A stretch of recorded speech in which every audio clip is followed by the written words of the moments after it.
So we're back with album review. Yo. No. Wow, you're actually back, Jake. Like, it's been a while. Oh, shit. But this week we are looking at the debut album from Logic, Under Pressure. Yes. This came out in 2014. Indeed it did. I mean, we already reviewed the sequel to this album, No Pressure. We did that like a few months ago, if you want to go check that out. So, pretty much, Logic, Maryland-born rapper, he had a really big, like, impact in the underground for a while with a lot of his mixtapes. But it would be this album, like, his debut actual album, that would... A lot of people would start to, like, listen to him. More people... He got more famous, like... Wait, what's the difference between the deluxe and the regular? Oh, wait, no, there's a Childish Gambino and Yeah, Big Sean. we didn't do those ones because those are the extra tracks. Ah. But you might know those ones too. But there's also like other songs he got more famous for, like off of like the Bobby Tarantino mixtape, like 44 Bars, Super Mario World, and there's like a lot of cool songs off that album. Flexecution is another one. But yeah, most people know Logic also probably for the 1-800 song, but we'll talk about that stuff another day because that doesn't really pertain to this album. Right. So, shall we get jumping into the album? Unless you guys have any other Logic context you want to throw in there. No, He's biracial. Yes, he is biracial. Fun fact, if you didn't know. So, the intro track is... Yeah. He says it all the fucking time. Yeah, this is before he started doing all that. Like, yeah, Why did he start doing that? Like, probably somewhere in between this album and No Pressure, so probably like 2017, 18. Probably when Everybody came out. If I had to guess. I haven't listened to all Logic's projects yet. I will do it eventually, though. But yeah, I like the intro track. What do you guys think of the intro? It was pretty good, yeah. It was definitely unique in its own way. Yeah, it was a little slower. Yeah, it was Yeah. unique in its own way. It was alright. Yeah, and then it introduces like this voice that's at the end of like a lot of the tracks. Fuck that robot. That robot. I heard you weren't a fan of it. I don't like the robot. Fuck the robot. It adds context to like... No, it makes it sound like an ad. What? We were listening on, what were you, it was Spotify or Apple Music? What the fuck were we listening I on? don't know. Spotify. Yeah, I thought like the one song in it, I was like, wait, what the fuck? Why we got ads? There's no ads, but pretty much the robot gives context to like some of like the background behind the album, like inspirations.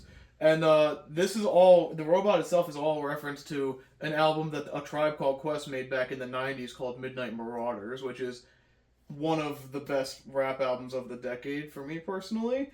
And a lot of people say it's like an influential group of theirs, especially Logic. He loves them. But then we get to the next track, which is my all-time favorite Logic track, Soul Food. I love bouncy. Yeah, the very bouncy production in this album too. Really?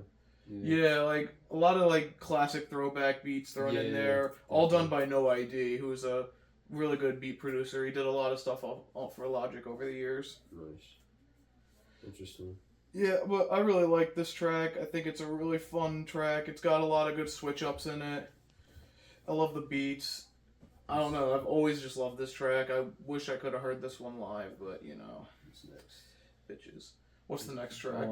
No, I'm going. I'm Gone. Yeah, another slower one, but I kind of like this one. Yeah. It's just kind of like him being like, like so long. You didn't care for this one? Nope. Oh, okay.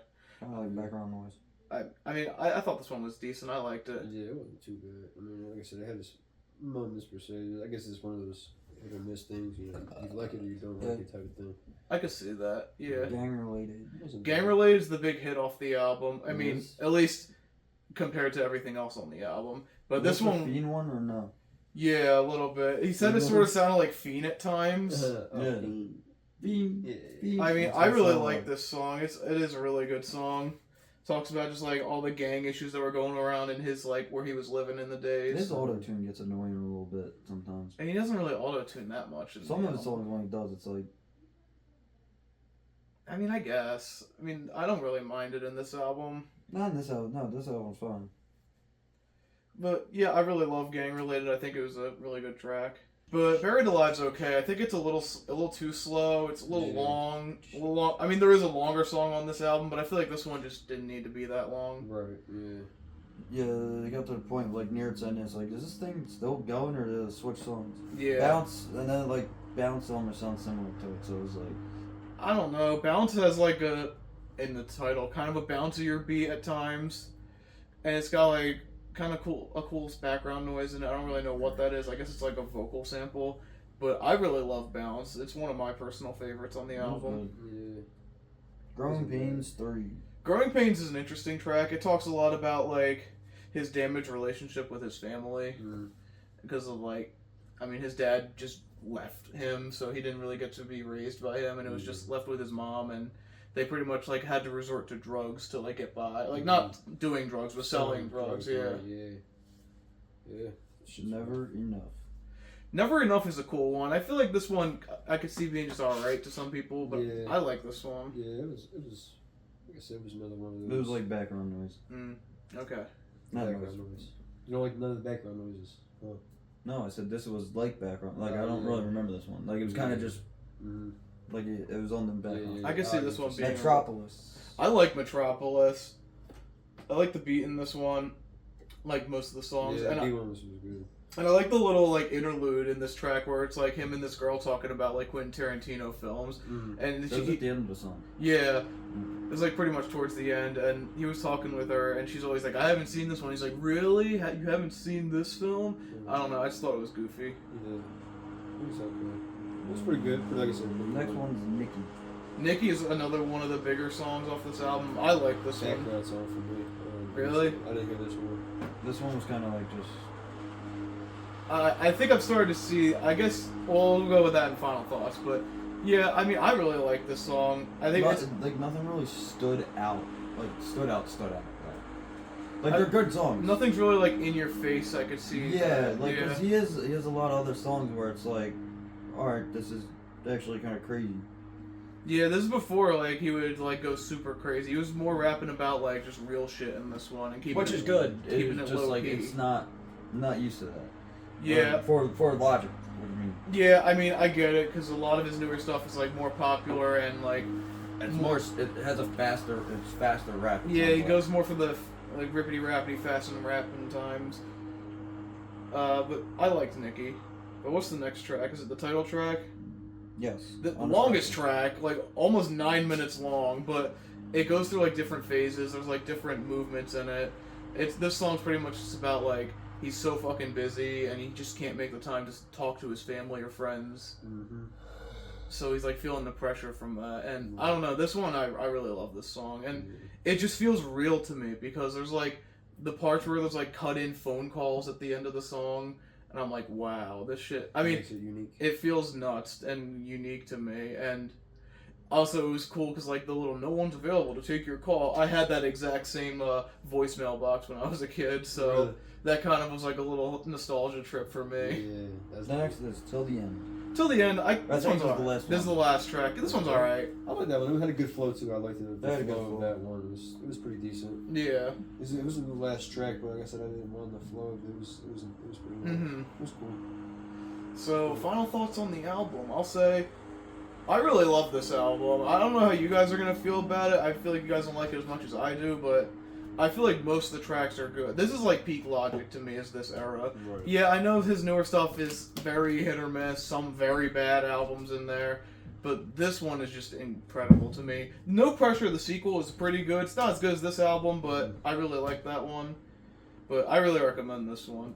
I think it's like I'm not like a big Logic fan, but from like I said, there's a select few songs I do like, but from what I heard for as far as like a full album, it wasn't too bad. It would be more relatable if I was a Logic fan, like a bigger Logic fan. Yeah. But for the most part, he doesn't make bad music. You know what I mean? Like his music makes sense. You know what I mean? Like, Yeah. Even if you're not a regular listener, you kind of understand what he talks about and what he breaks down, and you can kind of relate to the beats a little bit and Yeah. you know, just everything throughout the songs and what he says. So I guess he's an easy, understandable artist. I'm just not the biggest fan It's of like him. real but shit. Yeah. it's easily understandable artist. You know what I mean? It's Mhm. something you could definitely vibe to when it's just on. You know what I mean? So I mean, I liked it. I give it a. Save your rating real quick, Jake. alright. Final thoughts. What'd you think of the album? It was good. It was alright. Like it was like there's some songs that are they're like kind of just like on in the background, but the beats is very bouncy. Yeah, a lot of great beats on this album. Yeah, it kind of has like more of a bouncier flow in this. Mm-hmm. So it's like up and down instead of like straight. Like Yeah.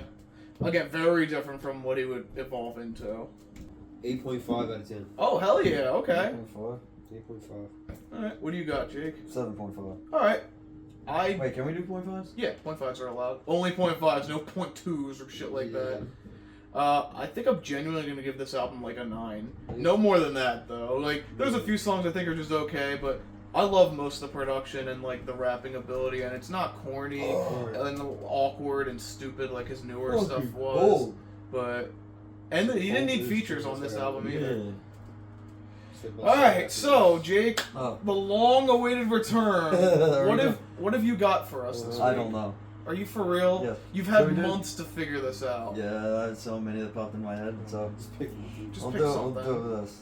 Are we really doing album roulette again? Yes. Alright. Yeah, you know what? Fuck it. Luke will like this one. This is a good one.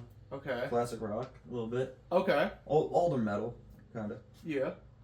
Jesus himself sings. Jesus himself sings. Or God. What are you talking about? Let me kill Mangster. Oh. Motorhead. Oh shit. So I Motorhead? this is the first Motorhead song that popped up, and I'm like, fuck it, we're gonna do it. We're doing Inferno. Okay. 2004 Motorhead. Oh shit. Okay, some newer Motorhead. It's a short album. Okay. 12 songs, 48 minutes, but Alright. it has Name of Tragedy. In Name of Tragedy. Alright, well tune in next week where we look at our first Motorhead album.